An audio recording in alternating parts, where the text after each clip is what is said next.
tariffs, gold movements, silver deliveries, and a dollar looking to decline. Alasdair Macleod of McLeod Finance weighs in on these topics and more.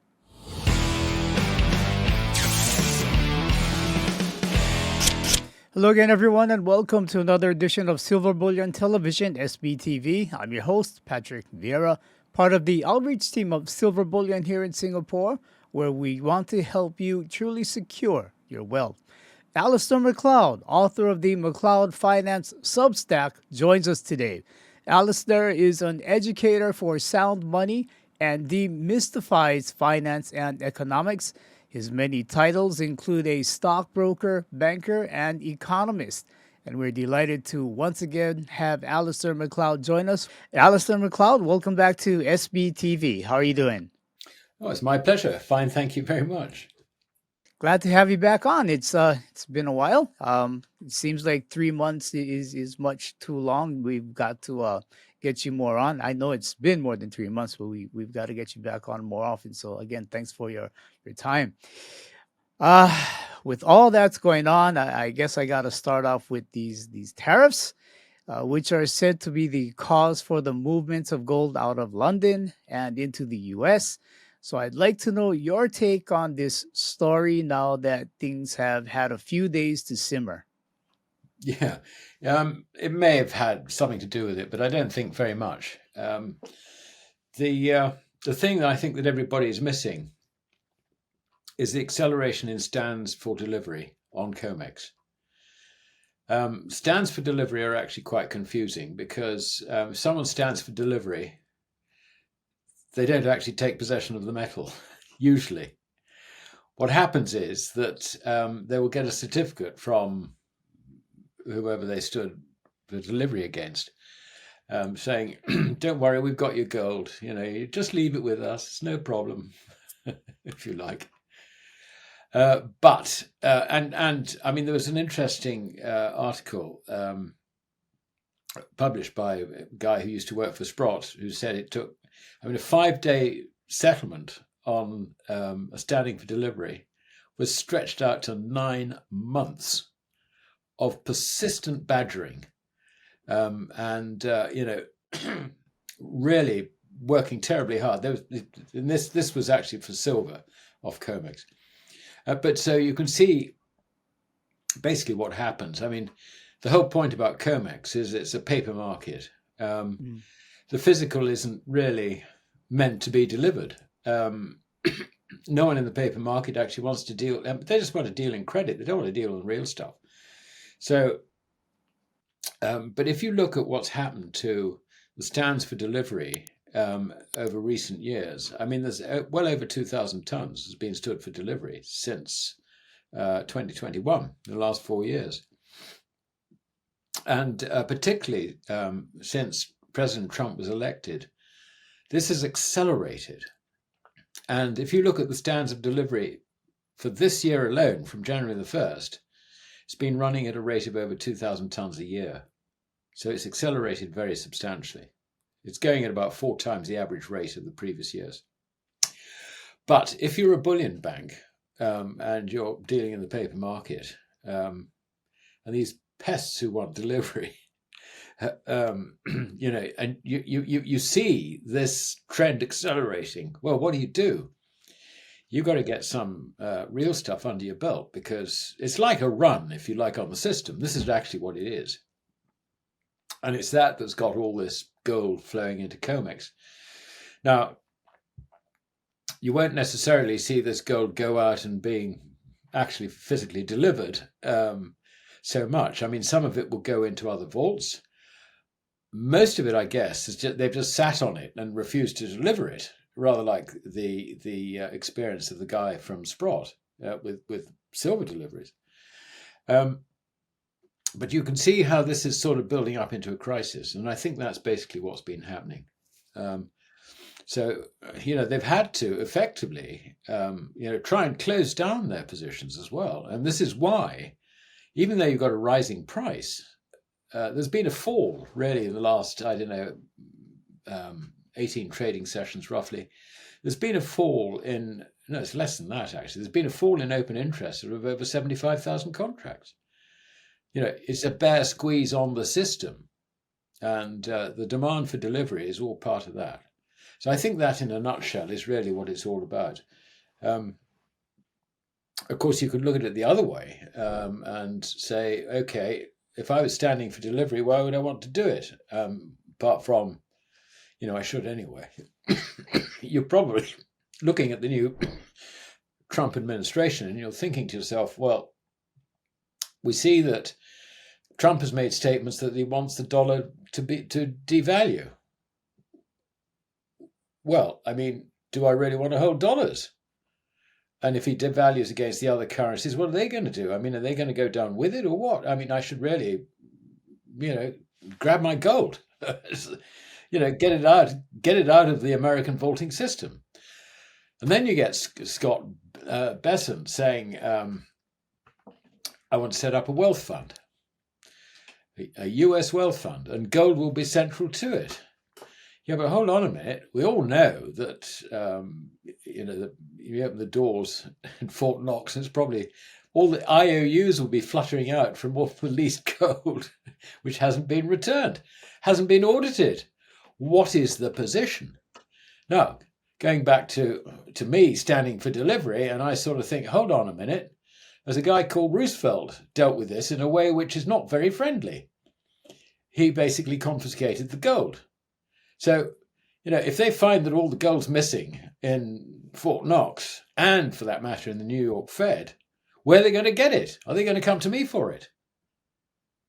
This is what happened way back in 1933. I mean, individuals didn't give up their gold and gold certificates, no. But where they had it stored in the banks gave it up so that, you lost it. Which is why, when I was at Gold Money, we were always insisting that you've got to keep your gold and silver outside the banking system because it's just vulnerable. So, I think it's the uncertainties over, the potential exposure of the real true situation in terms of US gold. And also Trump running around saying, we want to devalue the dollar. I mean, do you really want to hold the dollars? The answer is no. So you've got to hold gold. And I think that's why it's looking so good. And I think people in the East have woken up to this some time ago. But those of us in the Western financial system haven't woken up to this at all. And we're just beginning to think, well, what is going on here? Should I own gold? I don't own any. I better go and buy some. Sure, let's talk to someone, find out, And I'm finding that more and more people are basically coming, that they're following me on Twitter. I'm getting more and more people coming in for my Substack. And, the rate at which people are joining is sort of beginning to accelerate a bit. Whereas really in the second half of last year, things were very, very quiet. Particularly on my Twitter account, there was virtually very, very little net gain in terms of followers. But now it's begun to accelerate. I mean, not substantially, but just gently. So I think people are beginning to wake up to the fact that they're missing something here, and perhaps they should really think about it a bit more deeply. Yeah, I can see that sentiment also in Asia. People who are normally in the equities markets and things like that, they're asking more about gold now. But I understand also within Europe, particularly Germany and the Netherlands, that interest in physical gold over ETFs are picking up. Is this correct? I think I heard you. There was a short word on King. Right. Yes, I looked at that in a little more detail, and it is true that there's greater demand there than we see, let's say, reflected in the ETFs. But I think it's been there for a little while. The Germans in particular, I mean, they have a history of having been robbed by paper money, unbacked paper currencies, twice, really, in the last 100 years. So you can understand that there is a conservative element, if you like, amongst the population that understands that for safety's sake, you've got to have some gold or silver or whatever. And the same, I think, is true also in the Netherlands. Probably true in France as well. I mean, I can remember visiting a French agricultural cooperative bank in 1979. And the guys there, we were talking about maybe setting up some sort of investment management business. And they were saying, the trouble is that we can't get people to sell their gold. So, even then there was that sort of residual post-Second World War understanding, if you like, that gold is money, and it's money which the government can't control. So, yeah, I think there is that on the continent, which is good. It's very much below the radar. But if you look at the investment management industry, they've got virtually no exposure at all. They're very, very underweight in mines. So we're looking at gold and silver substitutes now. Very underweight in mines, underweight in ETFs as well. So, yeah, I mean, that's all to be corrected, and it will be, I'm sure. I just want to get back to that story about your friend trying to take delivery and had to wait 9 months. That 9 month wait, that was during normal times. So it wasn't during any type of crisis or anything like that. Yeah.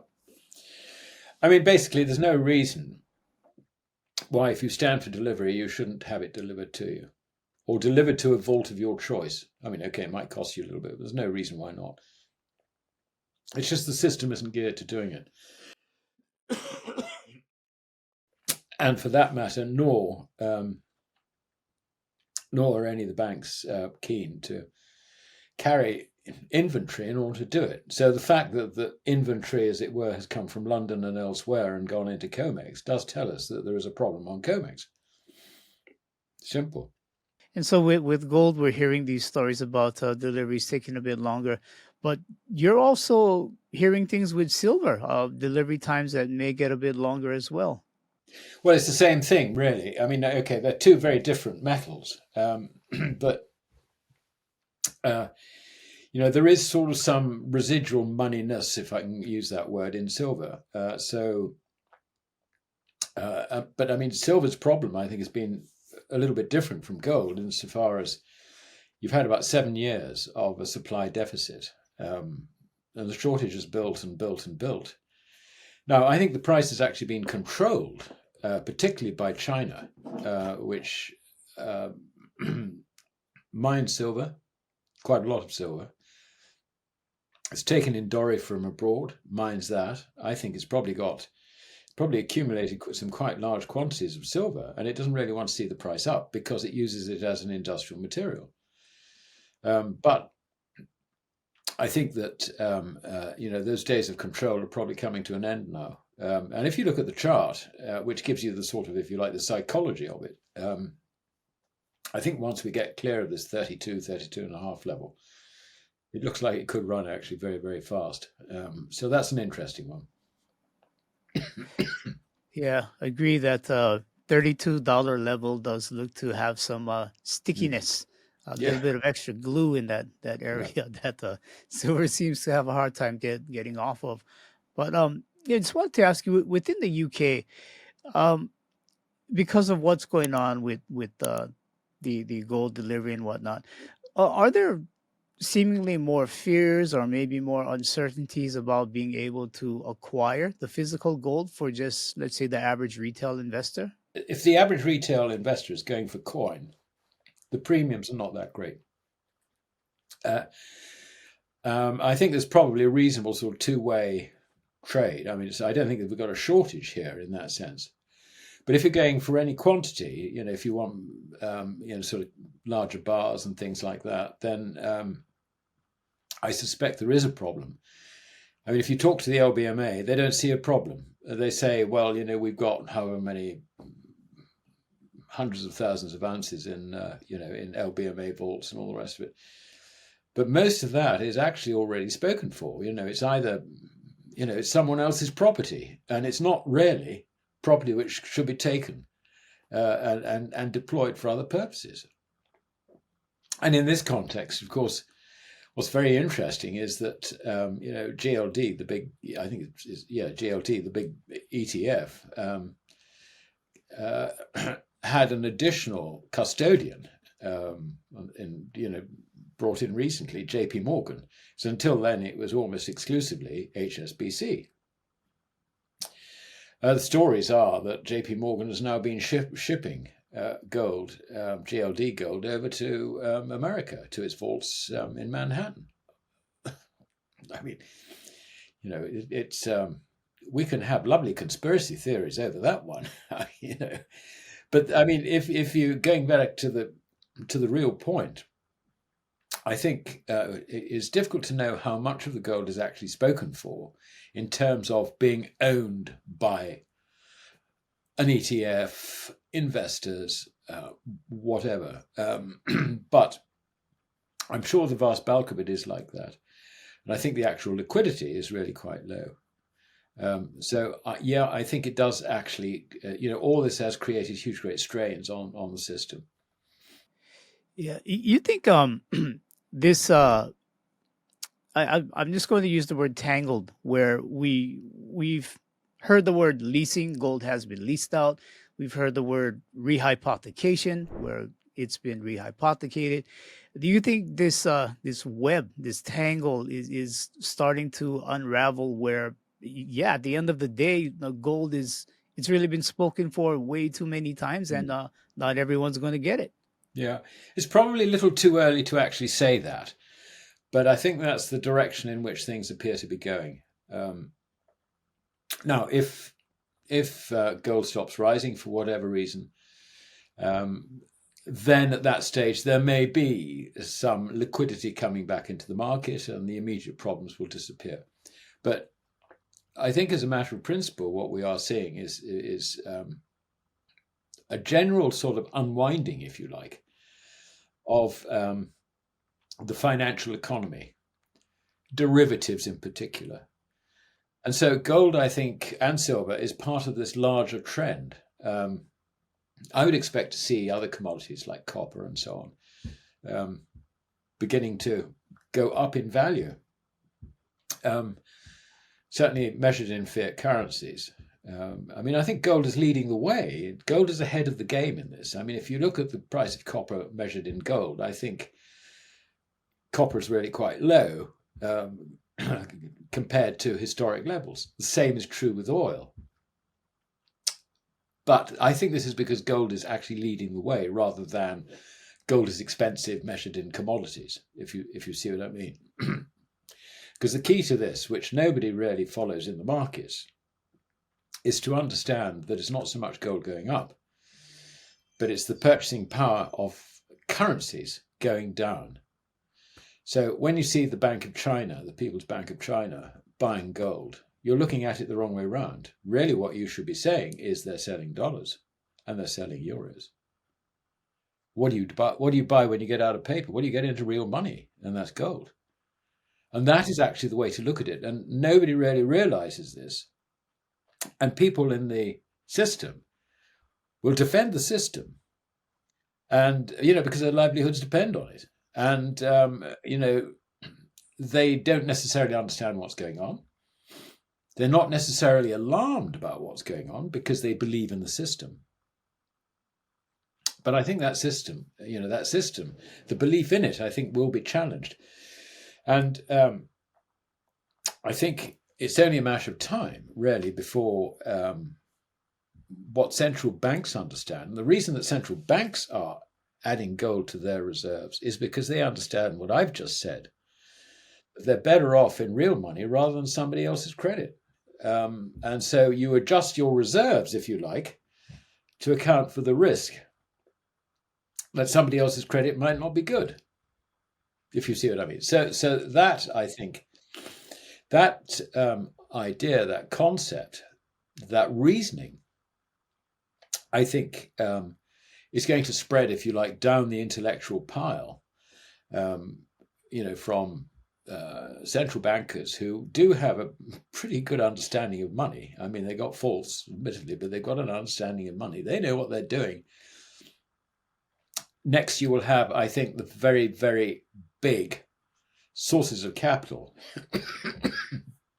like sovereign wealth funds, some of the bigger family offices, particularly where there's an old man, if you like, calling the shots and telling the managers, what his views are. He's going to be more gold friendly, perhaps, than the youngsters in the family who are probably looking at crypto rather than gold. So I think this sort of, the truth of the matter that it's the currencies going down, which is why you should get out of the currencies. I think that is going to spread, if you like, into the investment management arena. I don't know how quickly it'll happen. Could be very slow. And of course, when the users of the currency, the ordinary people, finally realize that the reason that prices are rising is that not prices going up, it's the currency going down, then the currency is finished. Absolutely finished. Correct me if I'm wrong. You were in that world, that banking world or that banking structure, type of world. You somehow, for lack of a better term, managed to see through things and see physical gold or silver, sound money, I guess you could say. How were you able to do it when maybe not too fair to say this, but when a lot of your colleagues or today they can't see it, but you were able to see it? I think the answer is that if you have a banker who, instead of, let's say, going through college and getting a degree in macroeconomics, actually took the trouble to understand the economics that came before then, which really were perfected by the Austrian School of Economists, then you look at credit in a rather different way from being a banker. But you've got to combine the two, because you've got to understand that what a bank does is, it's not this sort of animal which you go along and you put your money in, and so it says thank you very much, and we'll look after your money for you, and then goes and lends it to someone else. I mean, that's completely wrong. They are dealers in credit, and so what they will do is they don't use their own money or anything like that. They turn around and they say, Patrick, I think you're a great guy. Yeah, I'll lend you £1 million. Bang. You sign the papers, agree the loan, and as you go out the door, I shake your hand and say, Patrick, the money's now in your account. And it's just a double entry. I mean, I could create an asset here, but of course it's got to be balanced by a liability here, because that's what a balance sheet is. So I create the asset, which is my loan to you, and yet the money's got to be there for you to draw on. And so that's on the deposit side, as it were. So in other words, the liability side, I'm just, as a bank. And then you can draw down on that in order to pay your bills. And as you draw down on that one, this one goes down as well. It's made out of thin air. It's as simple as that. Understand that, and you can understand why we have cycles. Cycles of bank lending, which the Austrians called a business cycle. They noticed that, you have booms and slumps, and all the rest of it. And the reason that is the case is because you've got an expansion of and contraction of credit. Once you expand the credit, if you actually have a gold-backed credit system, then the whole banking system can contract its credit by encashing it, or people with deposits encashing it for gold at the bank. That gets rid of credit if you encash it. But we've got a completely fiat currency system. So the only way in which the bank credit is extinguished is through bad debts, through businesses going bust. And so, if I as a banker have leveraged up my balance sheet to the point where instead of, let's say, being 6 or 8 times my base capital, remember, it's my money at risk, my capital at risk here. Let's say it's now 12, 14 times, 16 times maybe, and the economic outlook ain't quite so good. What do? I want to lessen my risk. As an individual bank, I can do it. I can contract my balance sheet as an individual bank, basically by scaring away deposits, by not paying as much as another bank, etc., calling in loans, keep the thing balanced, okay? I can do that. But the system as a whole can't do it, because every bit of credit that I take off my balance sheet has got to go onto another bank's balance sheet. So what do? I mean, let's say I own the complete, I am the complete system. Well, the answer is quite simple. I don't lend money to risky enterprises which might go bust in the current economic environment. Or if I do, I need to offset the risk with higher interest rates. What I'll do is and this is something that the regulator will also tell me to do, don't lend money to businesses, they're too risky. That's what the regulator tells you. Believe it or not, that's Basel III. Just look at this net stable funding requirement business. Don't lend money to risky people, like businesses, like, particularly sort of small businesses. And also the regulator has made it so expensive to cover the cost of the regulation that a small bank, even though it's got a lovely margin between, the loans it creates and, the deposit side of the balance sheet and all the rest of it, it's just too damned expensive because of all the regulation and all the rest of it. I mean, you've got to employ armies of, lawyers and God knows what in order to go through this. No. So they've done away with small banks. I mean, Germany's lucky they've still got some small banks, but in this country we haven't. And so, local businessman wants to borrow some money, it's computers saying no. Boom. So where does it go instead? Well, the regulator says the risk-free alternative is to lend it to the government. So that's what's happening. And so you've got government deficits because governments can get funding out of the banking system extremely easy. And I tell you, it causes a lot less trouble than raising taxes, which nobody likes. So it's very, very simple. The banks will buy your T-bills or your Treasury bonds or whatever. I mean, in this environment, they're not going out along the yield curve because, once bitten, twice shy. It's all T-bills really, or certainly less than a year, possibly even just less than 5 years. And the result is that there is no credit for the rest of the economy. So actually what we're seeing is the private sector in every economy is contracting. But don't talk to the macroeconomists because they will produce the GDP numbers that show it's growing, but they don't make any no distinction between the credit that's injected into GDP by the government, which is completely unproductive and just merely undermines the purchasing power of the currency, and the use of credit for productive purposes, which doesn't undermine the currency. So this is why we have both a slump in business activity and rising prices at the same time. And this is something that wasn't meant to happen, but I'm afraid macroeconomists are pretty dense when it comes to understanding economics. That's the banking. I get it. That's the banking end, yeah. Yeah, no, I completely get it. I think you explained that in one of the better ways than I've heard in a long time.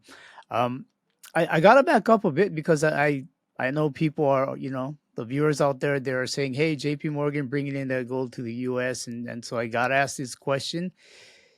We hear the stories about how the US Treasury is possibly looking to revalue the price of that gold from its current, I think, some $42 or so. It's 42.22. It's still the official rate. Yeah. Yes.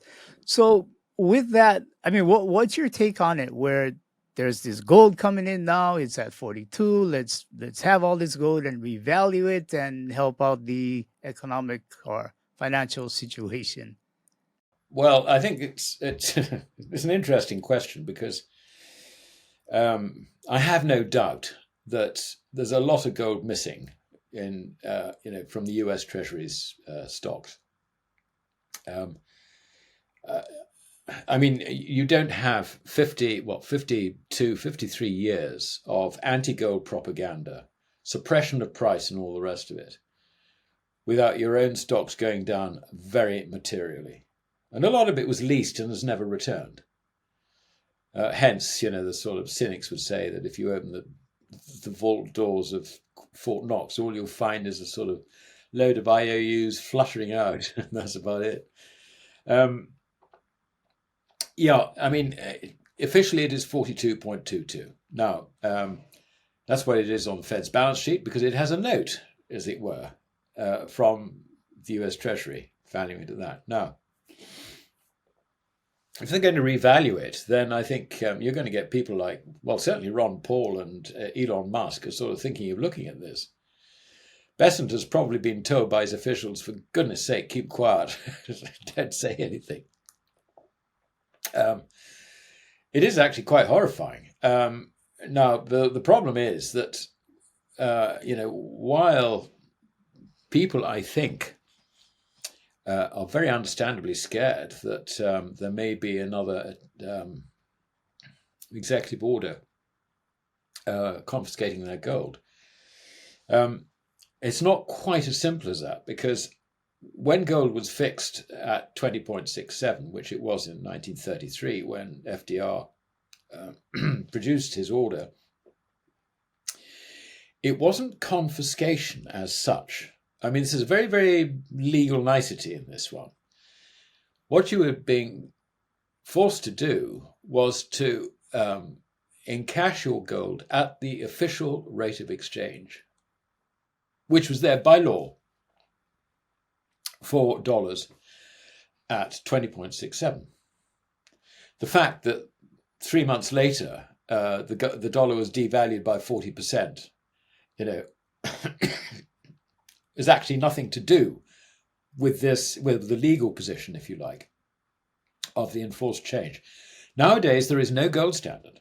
Well, there is at 42.22, but there's absolutely no way. It would be absolute uproar if Trump tried to do that. That would be definitely confiscation. I mean, plain and simple. Incidentally, I think Trump's idea of property rights is actually very bizarre. And this is another thing which I think will have frightened foreign owners of dollars and gold.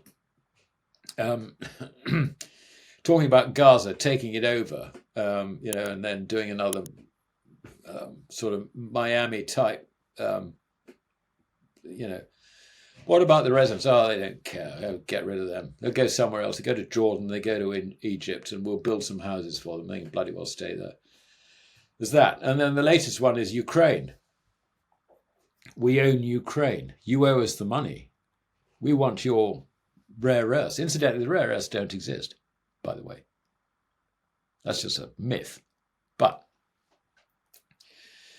he basically wants to own Ukraine. He wants to own Canada. He wants to own Greenland. He wants to own Mexico. I mean, he's got absolutely no concept of property rights, except when it comes to him. Yeah? So this is very dangerous. But what it does do is it sends a very, very clear signal to anyone who's got gold. Keep it away from America. Keep it away from Trump. This is bad news. And he's talking about devaluing. He's another FDR sort of thing. Now, legally, I think it would be almost impossible for him to do what FDR did because of this little loophole that I just described. When you had a gold, an established gold standard, which had been in place for a very, very long time, it was actually a forced exchange. It wasn't confiscation. Might have felt like confiscation afterwards, certainly, and yes, and it was. But legally, it was a forced exchange, not confiscation. That's a very, very different thing. So, I mean, if he was to compensate people for gold he takes, then at what price would it happen? We don't know.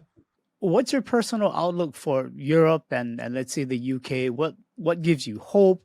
What gives you worry? Well, I guess you named a few things already that gives you some worries, but if you could just share that with us. Well, I've given up worrying, Patrick. I mean, quite honestly, um, I knew which way this country was going. I'm talking about the UK here. I know which way the Europe is going. As far as the UK is concerned, the election of the Labour government is just going to speed up the process. And from my point of view, the quicker the whole thing falls apart, the better, and then we can get on with our lives. It's not going to be as simple as that, I know. But, we've got this, do we sort of just go into a slow decline and, but I don't think it's going to be slow anyway. So I'm very fatalistic about it all. I mean, behind it all, we've got the largest credit bubble in history. I mean, ever. Whenever credit existed, and it existed before money, legally, we haven't had a credit bubble like this. This one's going to burst. And when it bursts, it'll take everything down with it. There is no way in which this one can be dealt with. There've been, from the sort of mid-80s, there've probably been about 6 bubbles, of which this is the last, where each one has been prevented from imploding. Last one was what they call the Great Financial Crisis. What did the Fed do? Took out its checkbook and it wrote an open check, and it said, here you are, you have all the credit you want, just don't go bust. All the banks, insurance companies, everybody. Here are dollars. You don't need to worry about it. You won't go bust. We will reduce interest rates so that the cost of them will be negligible for you. This time, they can't do that. If they try and do it, they'll trash the currency. If they don't do it, then there's going to be multiple bankruptcies. The Fed is in not a good position on this. It really isn't. When this bubble bursts, and I think it will be rising bond yields that do it, it could be financial disruption in the derivatives markets, which gold is the canary in the gold mine on that one. But absent that, I mean, I think once we get rising interest rates and the bubble goes out of equities, bearing in mind that equities, etc., are all collateral for the banking system, a collapse of that basically starts imploding the banking system. And you get those bad debts coming up. What does the Fed do then? Tries to reduce interest rates. What happens to the dollar? It goes down. So I think that's the way it's probably going to happen. All right. Great point, Alice. I appreciate that. Hey, but you got a cold, and we gotta let you treat that cold, keep warm, and get down some meds. So before we head out, can you let us know how we can follow you and get more of your views and insights? Yes, of course. I've now got my own Substack channel. So it's alasdairmacleod.substack.com. And if you Google MacLeod Finance, it'll probably take you there. So that's the easiest way to find it. And, your viewers may be sort of vaguely aware from our conversation, what my views are and what I major in. I mean, basically, obviously precious metals, because why? It's legal money. I understand, and I'm trying to get people to understand the difference between money and credit, which is actually crucial to their future survival in these conditions.